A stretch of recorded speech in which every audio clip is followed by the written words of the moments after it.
Hey guys, welcome to Home Sweet Homeschool. If you're new here, my name is Ashley and I'm a homeschooling mom to one. And in today's video, we're going to do a flip through of With the Skills of Financial Stewardship from Campfire curriculums. I had a lot of people ask me in my homeschool update video if I would do a flip through of this, and I would love to because we have already started this unit and we're loving it so far, and I can't wait to share it with you guys. So if you do not know anything about Campfire curriculums, definitely head over to their website and check them out. You will be able to find all of their units they have available, look at some samples. You can even get some samples to try. You can read how the program actually works, different ways to use it, things like that. Everything's included on there. You can also join their Facebook group where they are super helpful. Everybody's so kind. The moderators are very nice. Everybody's there to help you. So if you have questions, that's a great place to go also. So let's go ahead and jump into this. Now, normally when I bind our materials, I use my Pro-Click, but these Campfire units are huge. They are just packed full of a lot of information, a lot of really good information, and my Pro-Click spines are just not that big. So I actually have this in a 2-inch binder, but you can do whatever you want to with it. That's up to you. So I hope that you can see this pretty well. The sun keeps going in and out, so we'll just do it the best that we can. So let's get inside of this financial stewardship. This is the Growing Advanced Combo unit. And I actually just printed this on one side. Usually I do double-sided, but when I'm not in the mood to argue with my printer, I just go ahead and do single-sided. So that's what I did here. So this is just their copyright page. This tells you how the unit flows. That's something you definitely need to look at. You need to look at how to set this up if you're not familiar with it. There's an open to go lesson. There's optional skip if you want pages. And I'm just going to tell you right now, you're never going to want to skip those because they're so good. Faith talks and think tanks. And then there's activity options, meaning they're there for you if you want to do all of them, some of them, or none of them. Really up to you. So that's the unit flow. And then you get into the lesson. There are 6 lessons in this unit. And let me just show you how thick it is. Let me just show you. I mean, that is pretty thick to be 6 lessons. So let's look at this. So in lesson 1, it's all about personality and pennies. That's the missing link. That a lot of times they kind of miss this in consumer math type curriculums, is they miss the link of making a personal connection to how you think about money. So you do have cool teacher moments, which are a part of Campfire curriculums if you haven't done it before. So you'll do those, and all you're going to do is read through this. The links that you need will be found on the page right here at the bottom. So yeah, you're just going to read through this, and there's extra notes about what does finance mean, what does it mean to steward, and then it talks about how many of the experts contradict each other. And then you have another cool teacher moment. So you're taking a poll. Who thinks they're wise with their money? Then it talks about why it matters. And it talks about that everybody's different, and being a wise steward with your money can look different for you than it does for your spouse or your sibling or your friend. And so it talks about all of that, gives you some terms to know over here on the side. And then to start, so everyone starts with $950 of fake money. So what I did was just went and found our Monopoly game that we do not play that sits in our basement. And we have our Monopoly money. And I'll show you in my son's. I have him like just a little folder with a few of the things I want him to be able to look at. So in his folder, I just have this clear plastic sleeve, and it's got his money in it. So that's where I did it with him. So I have $950 and he has $950. So you can put it in a wallet or a bag, whatever you want to do. And then you have to answer the questions and be as honest as you can. Now it does say to use fake money or real money. That's up to you, but I just don't have $950 in cash laying around, so I couldn't do that. So it made more sense to me to use the fake money. So the questions, I ran this off for my son. It's a personality quiz. So I answered them and he answered them. And I just put him in his notebook. He has just some graph paper. And so he answered the questions right there on the graph paper. And that kind of lets you know, after you go through it, if you answer honestly, it lets you know what your personality type is when it comes to money. So you go through the quiz, and then it talks about your results. And so for whatever your answer is, it'll tell you, like, if you chose A, you would lose $10. B, gain 7. So you go through all of this and you calculate up a total. And then it talks about the story of the tortoise and the hare. You can go back and read it. Count how many times you picked each letter, and then that's most likely your personality group. And then if your older students are completing this alone, then they could read this, or the parents might also.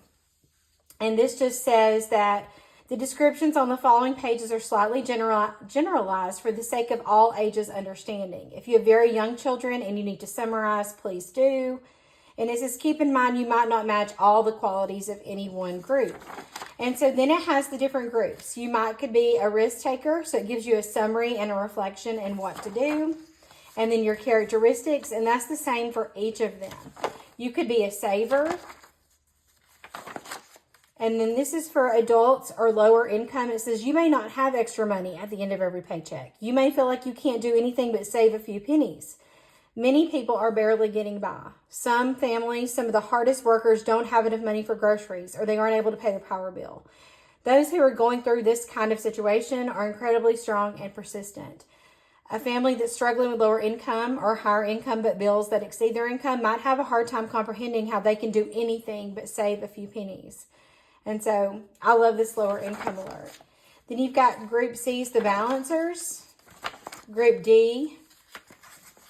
I'm not going to read every single one of these. And then which one are you?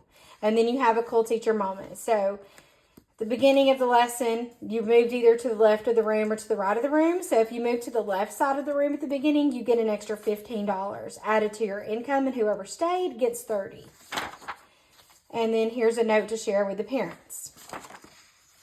Here's the skip if you want pages. Remember, these are optional, but they're always so good, I would never skip them. Ever, ever. These, actually, what I did is we did the first lesson, we took the quiz, we handed out our money. The next day we came back and we did this skip if you want page, because these could really be lessons in their own. So this talks about, like, why does it matter? Why does this matter? If you're grown up and you've moved out and you're happy, and then you are engaged to the person of your dreams, and then boom, they're like a spender and you're a saver. And so it talks about how money matters. And it shouldn't be what makes us happy. It's not the solution to our problems, but we do need to know, how to steward it wisely. So that's the end of that skip if you want. And then you have your faith talk that you let your day in by coming together and focusing on the Lord. And then your think tank. And so this is required for unit completion. And then you make a list of count your blessings. So we just took 10 minutes and wrote down our blessings. And then you do the activity to go with it. Here's your activity options. So there's not going to be any worksheets. If you're looking for worksheets, you're not going to find them in Campfire, because real life, real jobs, and real universities don't teach through worksheets. We direct you to hands-on learning and application of life skills.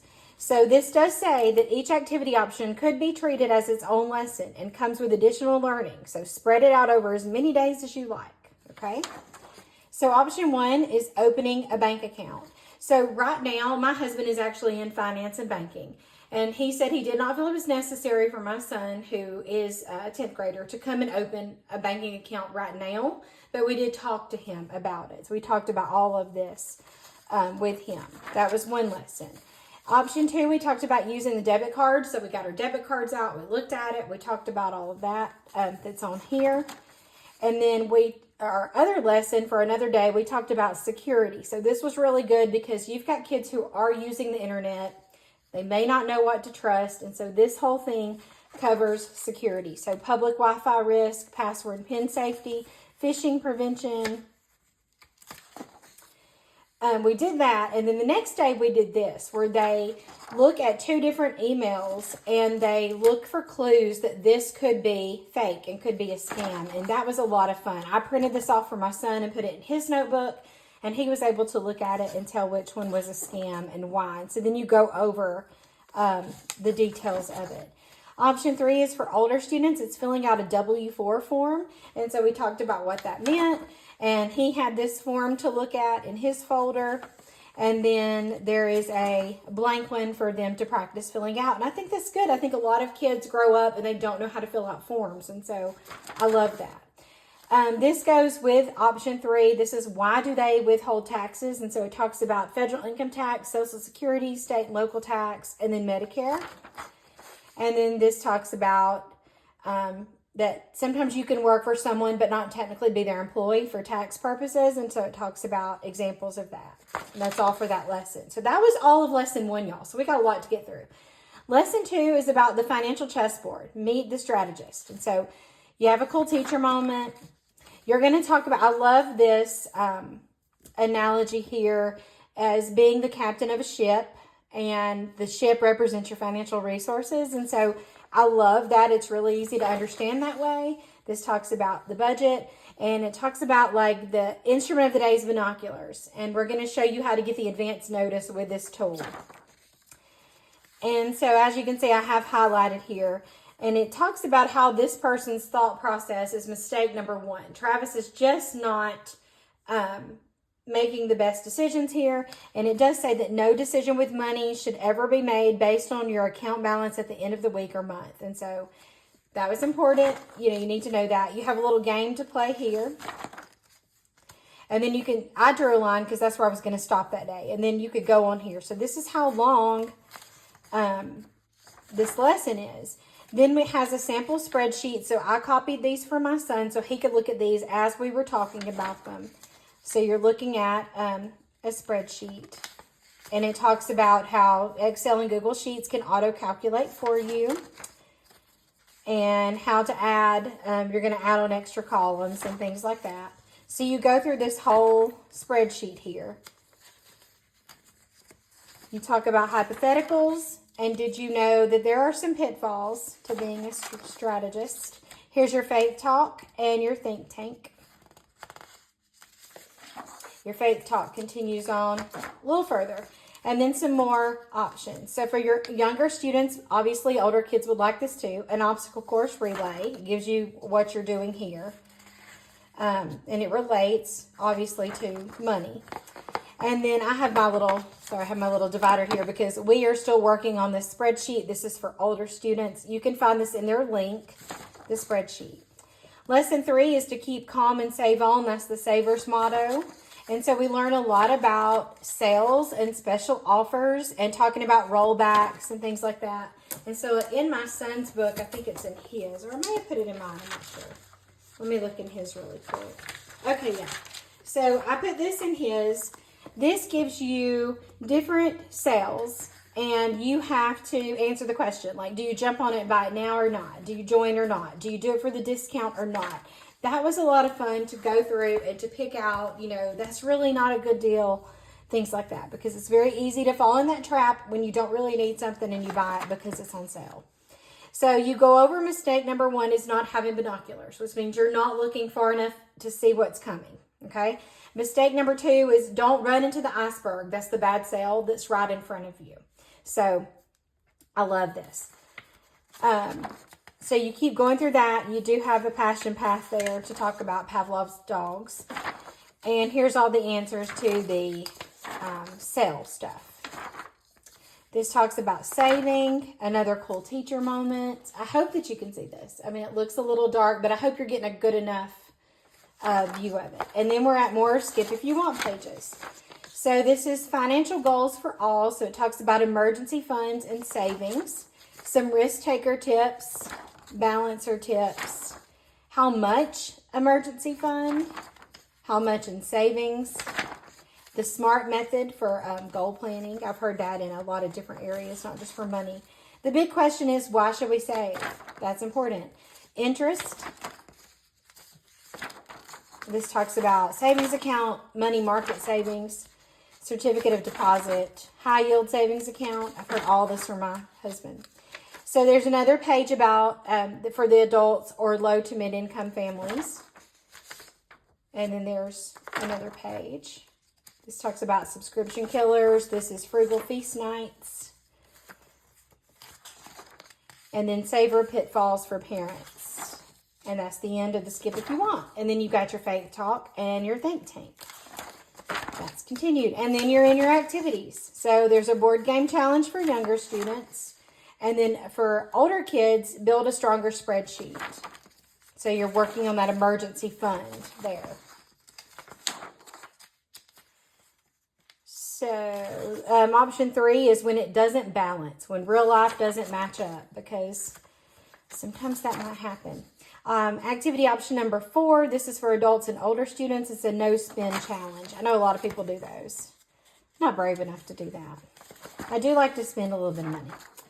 All right, lesson 4 is called Penny Pinchers versus Plunge Takers. It says those risk takers have something to tell y'all. So you've got a cool teacher moment there. You have a case study.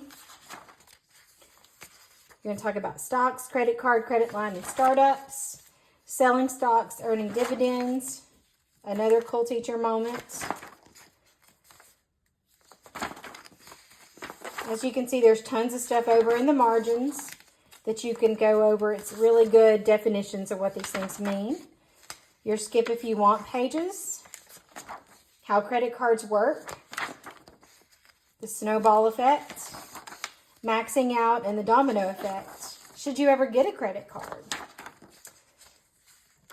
Ways to build credit. That's what it talks about over here. How your credit score is calculated.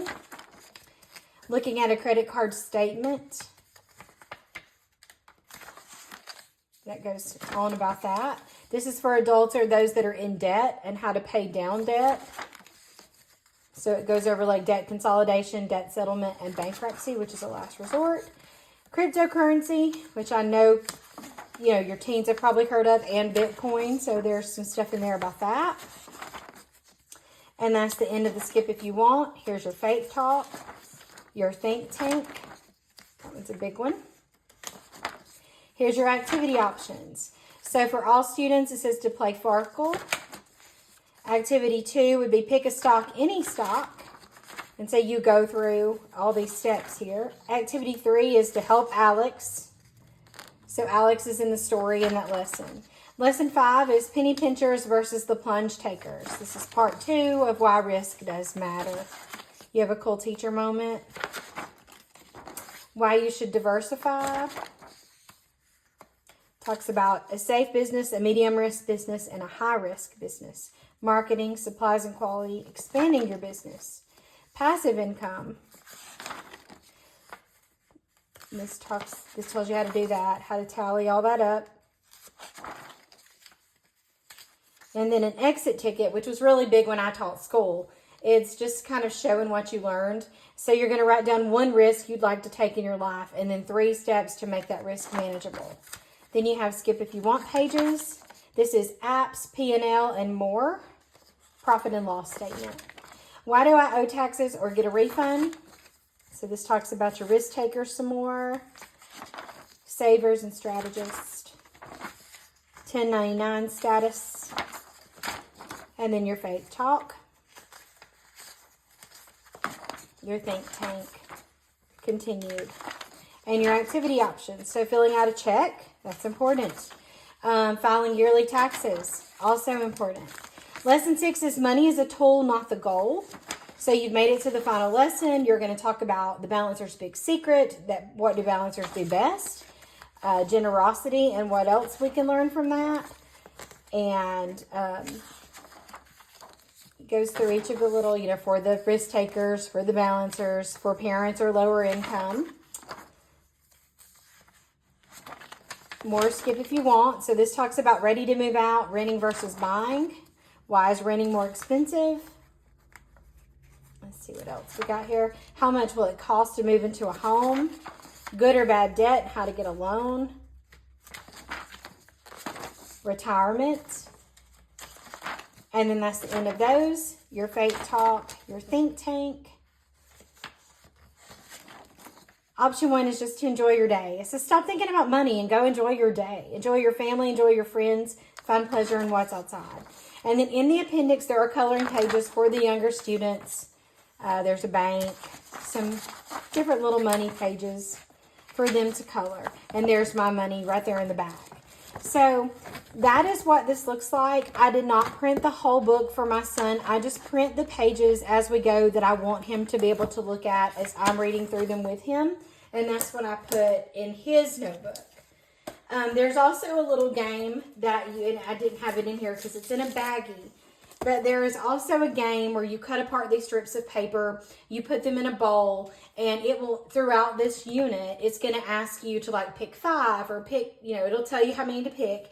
And then whatever happens on those strips, that affects your money. So that's an interesting way to have those unexpected things that come up in life. That's a good way to show that. So that is with the skills of financial stewardship. I hope that this was helpful. I highly recommend this unit and think you should definitely go check out Campfire curriculums if you haven't already. If you have any comments or questions, leave them down below and I'll get back to you. I love talking to you in the comments. And as always, thank you so much for watching.